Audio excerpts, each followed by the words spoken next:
People think, oh, you were a jock, you were a football player, and that's just what you did. And it's like, no, nobody deserves to have that happen. Mm-hmm. Nobody deserves to not be fearful of just going and doing schoolwork.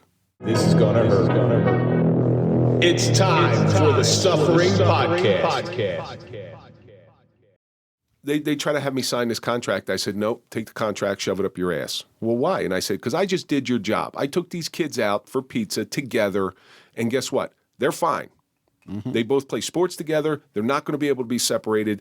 I am not signing this. And if I do sign this and they're caught together, guess what? They're going to be suspended again. So no, I'm not signing this stuff. And I never had to sign it. Mm-hmm. And he was back in school. And guess what? Never another incident. Never another incident. That's awesome. That's good. That's good because I wish somebody would have done that with us. Mm-hmm. Sat us down. Yeah, true. And you probably started bullying him, not even knowing him. Oh, I didn't. Not even know his personality or nothing. So maybe if you sat down back in the day and talked to each other, you might have had things in common, and you probably would have been friends. Mm-hmm. There is a cool Spanish story that I have, though. Oh, boy. First booby I ever saw was off a Spanish girl in 4th grade. Yep, she was wearing like a tank top, and she had the little Minucci's. And she was leaning forward, and I was like, so look over. I'm like, That's how I knew, and that's how I knew I was heterosexual. There you go. From that day on. I still remember, I remember her last time. I won't say her last, but her first name was Michelle. Mm-hmm. Yeah, and it was Mrs. London's class. God, you never forget your first boob. My God. Hey, Drew, is time up yet? So did you ever? We've kept in contact. Little messages. Merry Christmas. How's your family? Let's get together and stuff like this. How has your family received this relationship? Did they ever tell you, hey, just watch out for the guy, or anything like that? It's funny because it was actually. Let me see. When we did the first podcast, it was actually my dad that was warning me. Really? It was that was warning me. And he wasn't, not to say that he wasn't in my life or anything at that point, but he was like, you don't know if he has any ulterior motives. Like, Pops, I've known this guy for 30-something years. Yeah. It's like, I don't think he's going to be setting me up for some, If I was going to do that, it certainly wouldn't be on a podcast. Yeah, exactly. Especially with cameras now, too. But other than that, what did your dad say? I'm very interested in this. Yeah, that was exactly what it was. Just be careful. What did he think? I was going to bring you in downstairs and just kick the shit out of you for old time's sake? No, I guess he was more worried about what would have been broadcast. Oh, okay. Just he's protecting me because of especially with what I do as a profession and stuff like that. It's like, because they hold stuff against against us, but especially now. I don't know if you heard. Let me see. I don't know if you saw on my story that New Jersey now is supposedly going to require that law enforcement get licensed. Yes. Get 3 years of their social media. Yeah, they could go back and scrutinize through your social media. Yeah. That's which I think that's kind of crazy because it's like doctors don't get that. Mm-hmm. CEOs don't get that. Why are we held to a different? Listen, we are held to a higher standard. That's without a doubt. But we can't be held to an extraordinary high standard that we can't meet, because at the end of this day, everybody's got social media. Yeah, and we're not perfect. We're human beings. Even if you like something that someone commented on, how many times you just go down, you hit like or whatever. Mm-hmm. And I don't even read most of the stuff that it gets too long, and I'll hit like, and it could say something like racist towards the end of it or something like that. And everybody's saying, "Oh, you like racist posts?" Yeah, exactly. It'll be misconstrued as okay, that's bigoted or racist or whatever. And it's like, I mean, unfortunately, we have to tread lightly when it comes to that because of our profession. Right. Well, that what your father was looking out for your best interests, and that's commendable. Did your father listen to the episode? I don't know if he did. Did your family? I had a few friends, a few of my coworkers listen to it, and they were very impressed with it. Yeah. So Did your wife listen to it? There was a posse. There was a posse started just to come down and get me. My wife, unfortunately, is a busybody. So, but this, at its core, is about healing. It's about healing old wounds, because I firmly believe that living with regret is probably the most damaging thing to your psyche. Mm-hmm. You know, people don't realize the pain that I put you through, and they don't realize the pain that it caused me as well. And people think, oh, you were a jock, you were a football player, and that's just what you did. And it's like, no, nobody deserves to have that happen. Mm-hmm. You know, nobody deserves to not be fearful of just going and doing schoolwork without something, you know, without being harassed. Well, school's supposed to be a safe place. Yeah. Yeah, and that's exactly what it should be. It should be a safe place. You know, learn in a peaceful environment. Have your fun when there's time for it. You know, make good memories, because that's what school should be. Should be good memories through the learning experience. You know, because that's going to affect someone's life down the line. Like when you were in school, walking down the hall, and you saw Kevin coming, did you say like, "Oh shit, here it goes"? Yeah, something similar. So here we go. What's he gonna do? And he had his whole gaggle of friends around him. They were actually separated. So it was like, it's like if it wasn't Kevin, it was gonna be somebody, a couple of the other guys on the line. Hey, believe it or not, fish. the teachers used to separate the kids I hung out with outside of school. They used to separate us because together you go in this door, you go in that door. Together we were very, very dangerous.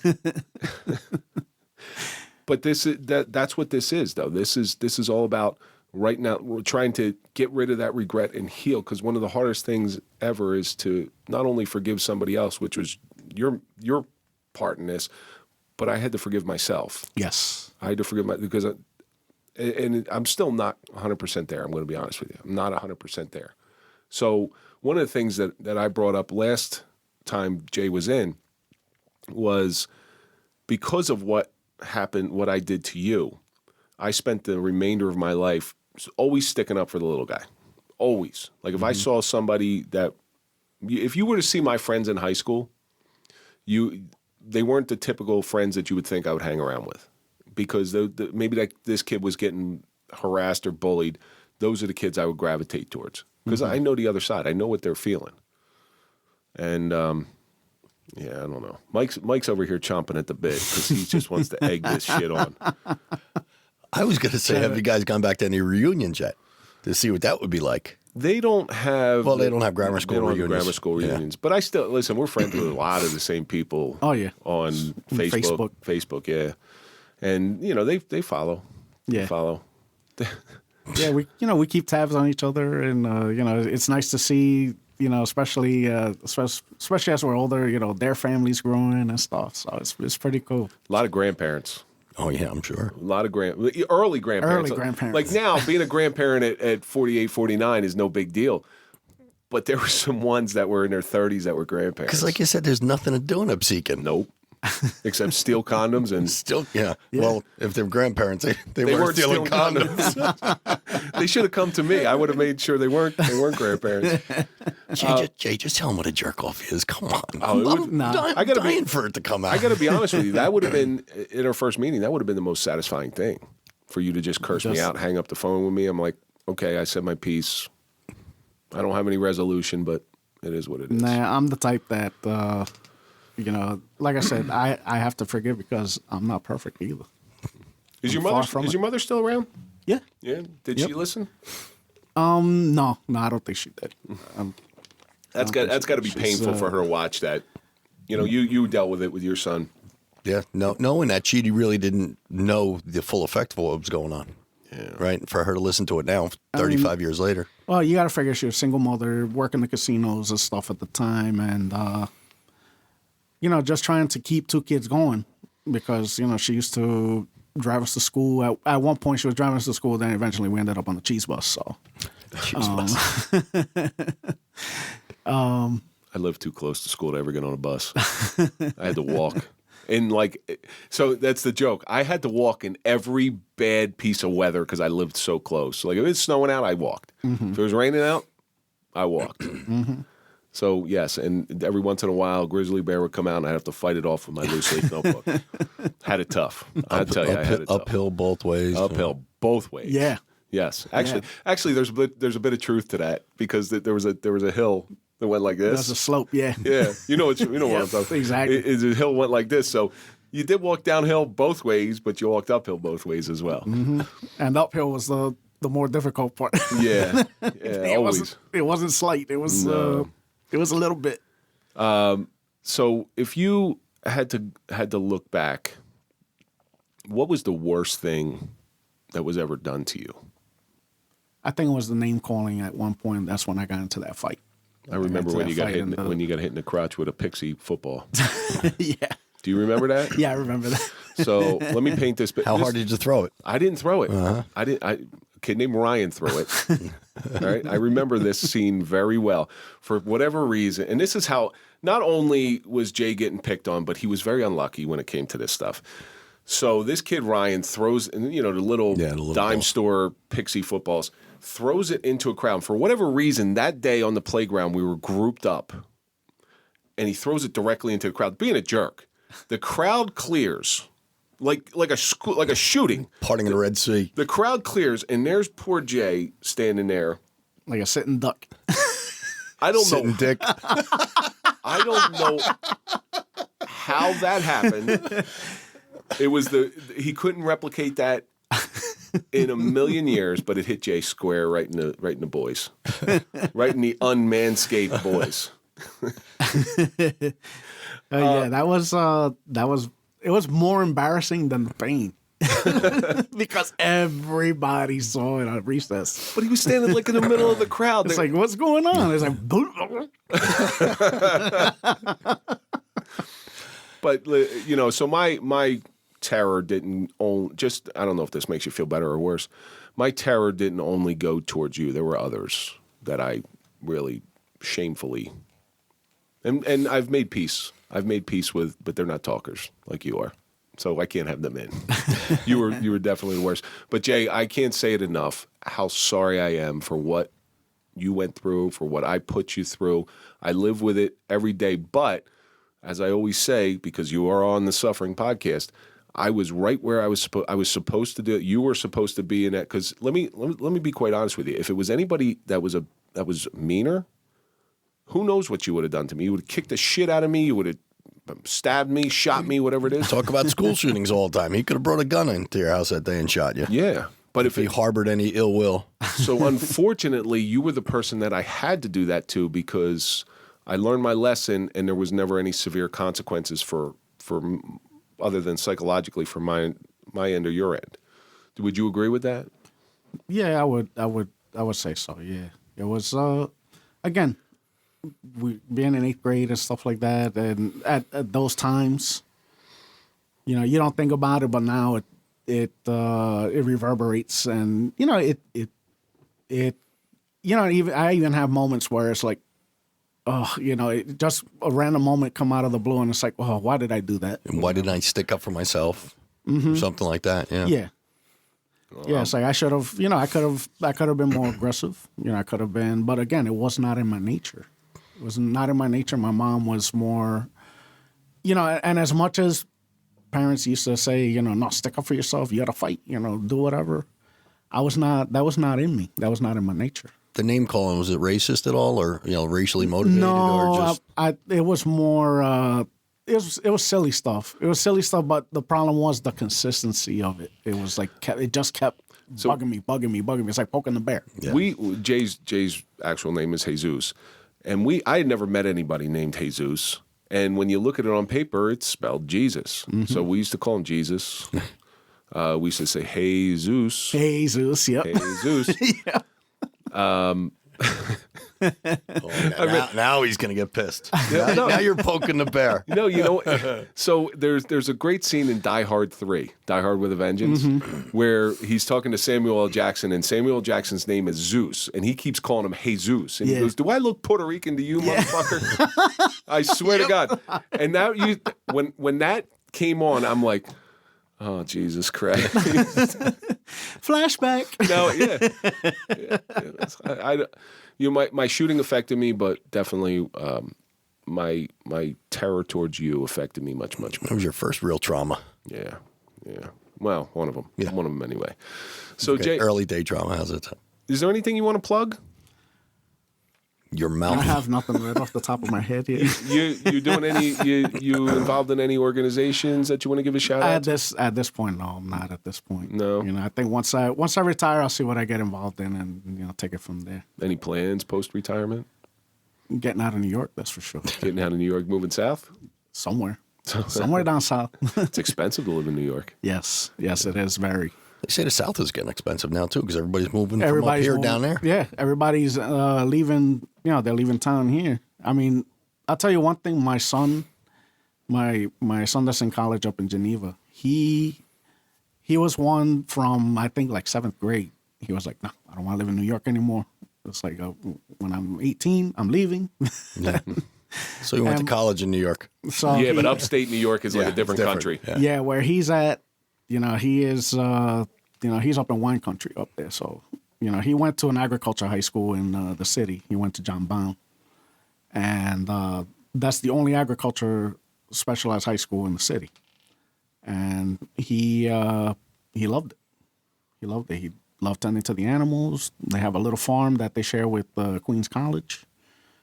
Which it's like I look for it and it's like I don't even see it. I don't even where are they doing all this farming and stuff, but it's there.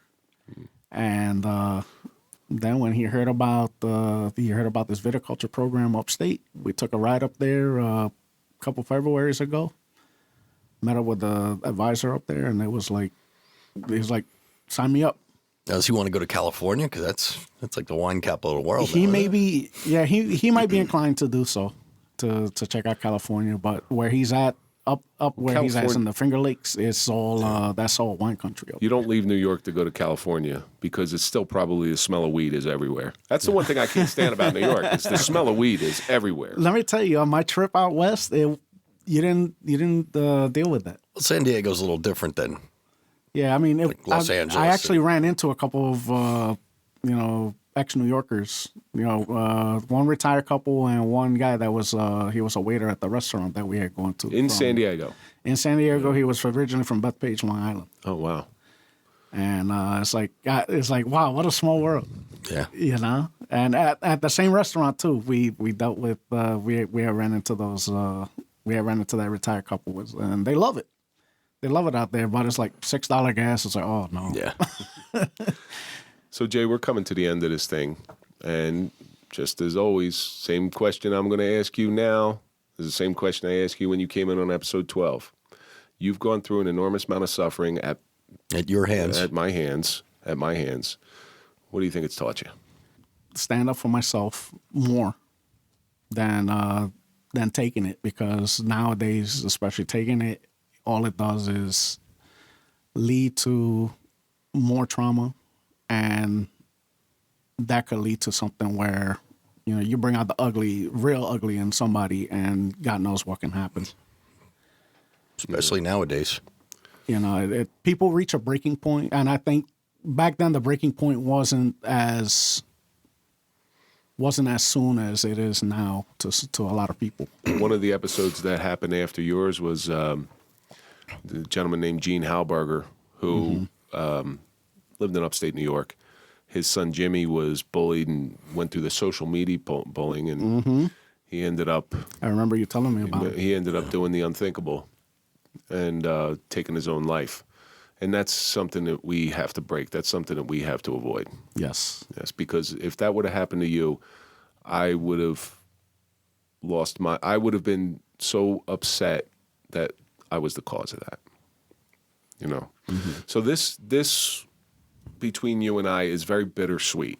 Okay, it's very sweet because we reconnected, and I consider you one of my very dearest and oldest friends, and I love you to pieces. Same here, brother. Same here. But it's bitter because for 35 years I lost out on a very, very good friendship that I could have cultivated and had for my entire life.